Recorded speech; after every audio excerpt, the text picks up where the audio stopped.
Hey, do you need wallpaper? Go to wallpaperboulevard.com. Give them my name, tell them Spencer Colgan sent you, and they'll be sure to give you 10% off at checkout. Check it out. Tell them I said hello. They have a tremendous selection. Don't shop anywhere else until you've checked out www.wallpaperboulevard.com. Here we are putting up a Phillip Jeffries very elegant Grasscloth. Jute, J-U-T-E. I'm starting there. And we'll have a seam in the middle. That's what I figured would be the best. Our product is 36 inches wide, so the smaller walls are not that much bigger than 36 inches. They're about 42 or so. Here's the product. Look at how beautiful that is.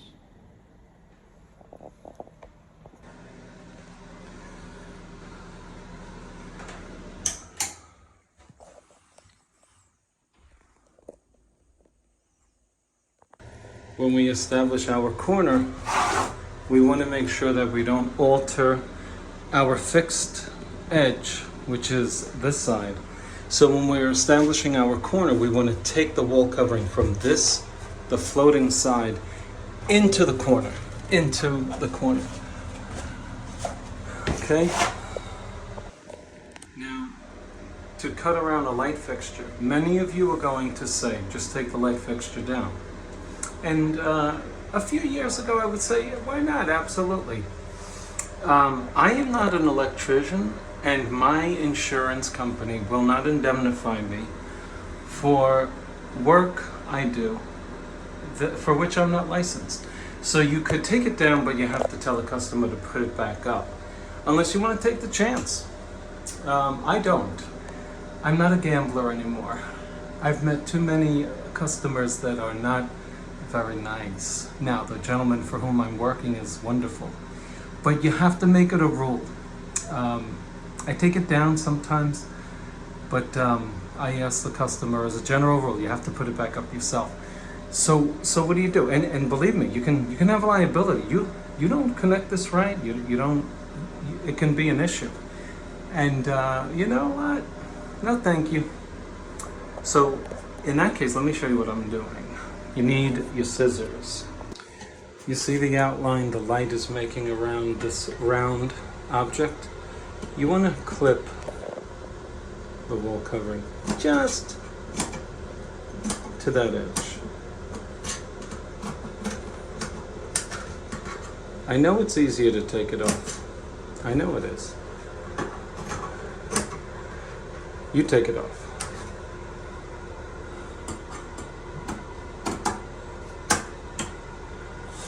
Okay. This is relieving the stress that's on the wall covering caused by the circle. And once we go around, after we've made our relief points, it'll be a lot easier to get this wall covering to sit around this circle, like so. See that? And then we're going to just trim it, right? We're going to put, oh, it's fitting behind there. That's even better. That's even better. Now, when you go to trim your corner, you'll notice that. Do you see in this corner, do you see a straight line? In the center of your screen, don't you see that curve? That's the wall telling the wallpaper, you need to go around this curvature. So, as good as you get this wall covering into this corner, you haven't done a great job. Because not only is the wall covering super thick, practically speaking, you're also going around a curvature that will not be remedied by conventional methods.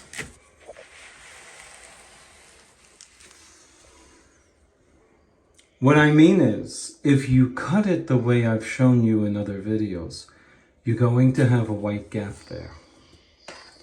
And so we simply double the tool with which we make our cut. Instead of one of these, I'm going to make a nice thick cut. In other words, I'm putting this in the corner and I'm going to be making a cut that's going to leave me that much wallpaper in that corner. And I still might wind up short. I wouldn't be opposed to it if you wanted to use 3 of these, depending on your corner. But I'm going to try 2. See, if I just use 1, that's all I'm going to get.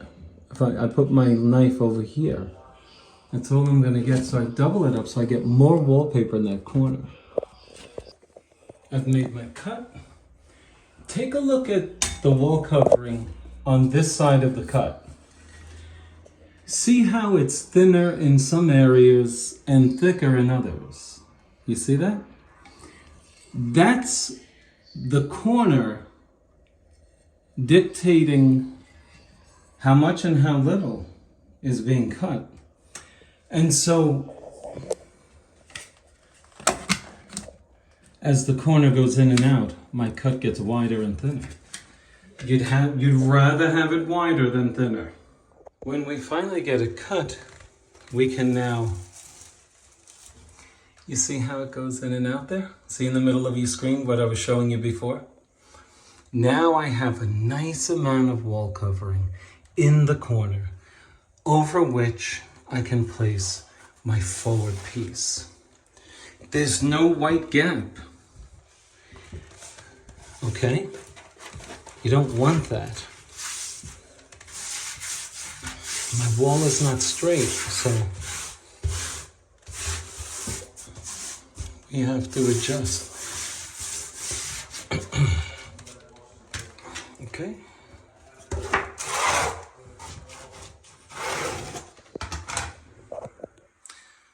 The next task is to make sure that this forward edge is plumb and has not been negatively impacted by our crooked corner that goes in and out. If you have an in and out corner, you're going to have an in and out edge. So now we have to make sure that our forward edge is plumb. Now let me show you how bad my corner is. I started out with my wall covering in this corner, just barely meeting the corner. I figured, all right, I could tolerate a little of that. But look what happens as I go up. Look at this.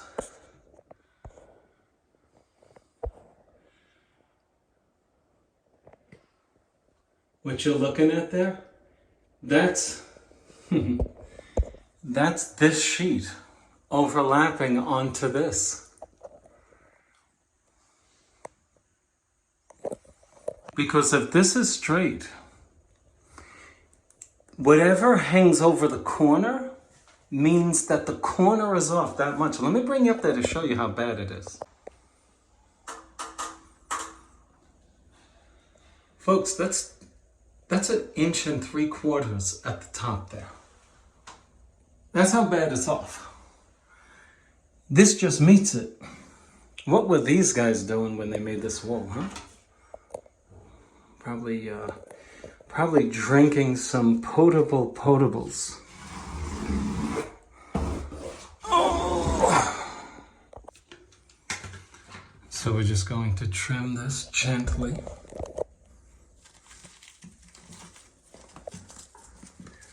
See that? Just take that off. Nice and easy.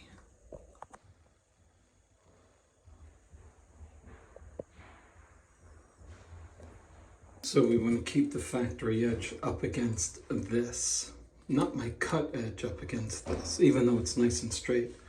But we want to be consistent with how the seams look.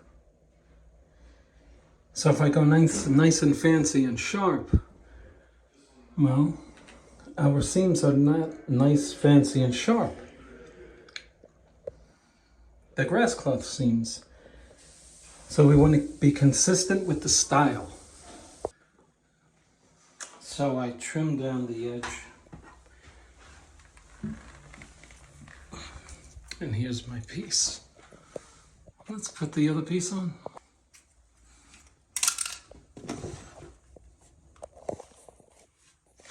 You want to cut from the edge as straight as you can, parallel with the edge. You'll be surprised if you go off parallel with this edge, you're going to wind up cutting too much wallpaper. So we want it right over this thing. And so the idea is straighten the wallpaper out, back up against the wall, and cut it as straight as you can over the protruding copper. Let's see if we could do that, all right?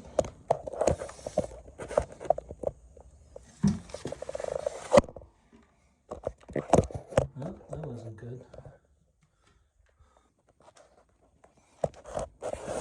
Hopefully that's capturing the action.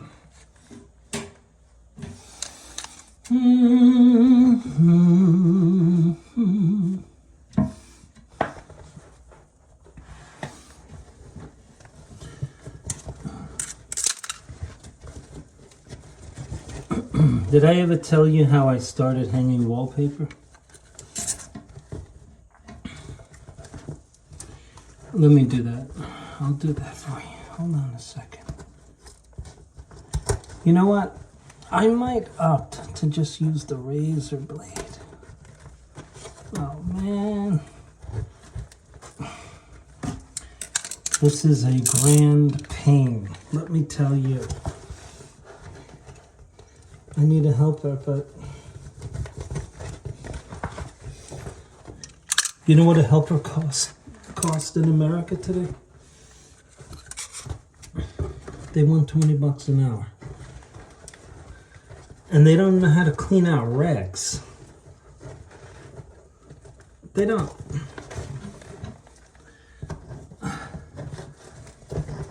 I had a helper one time. He was 20 years old. The only reason I hired him is because he had his own car. I figured that says a lot about a guy today, you know? He has his own car at 20. Let me tell you something.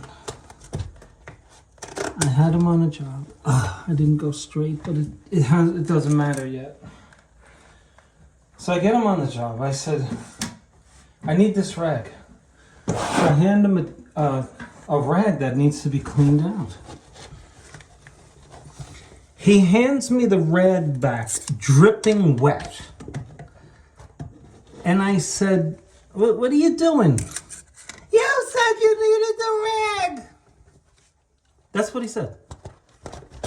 I said, are you all right? He said, I'm all right, but you said you needed a rag. What are you getting mad at me for?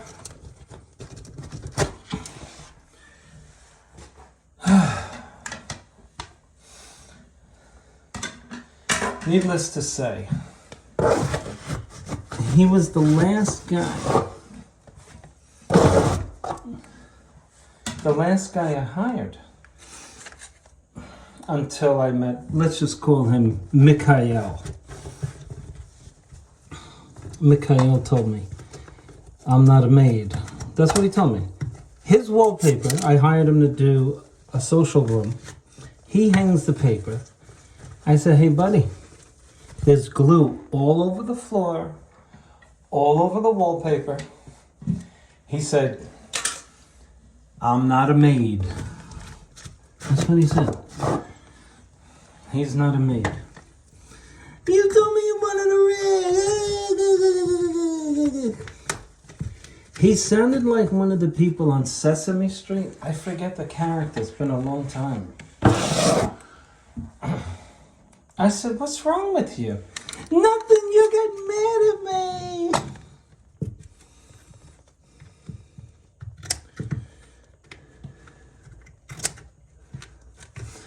kid you not.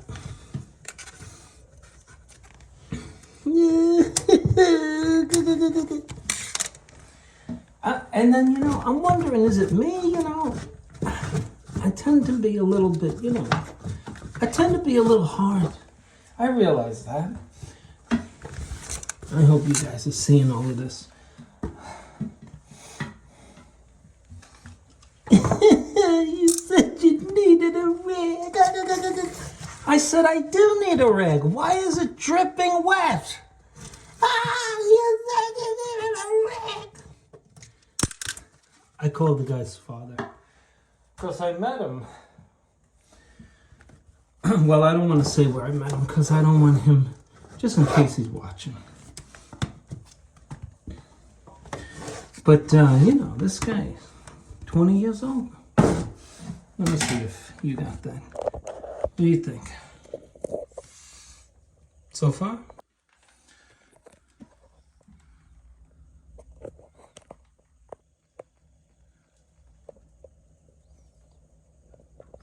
You said you needed a rag to get, he said. And I'm thinking, what did I say to you? You said you needed a rag. I said, it's dripping wet. Why are you yelling at me? He said.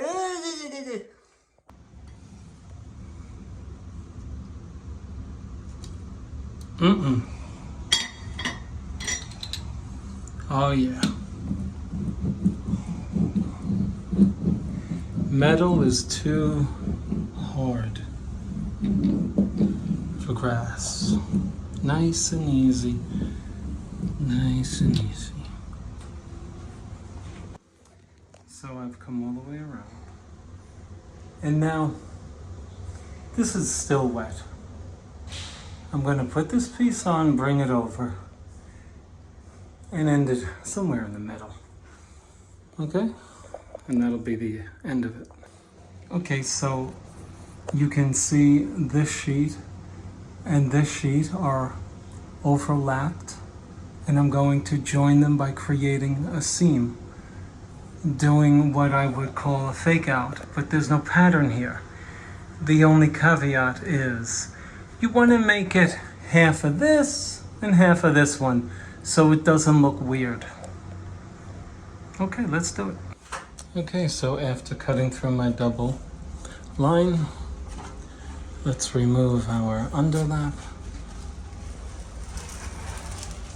And let's see how I did. I don't know. What do you think? I guess when we get down on the floor, you'll be able to judge better.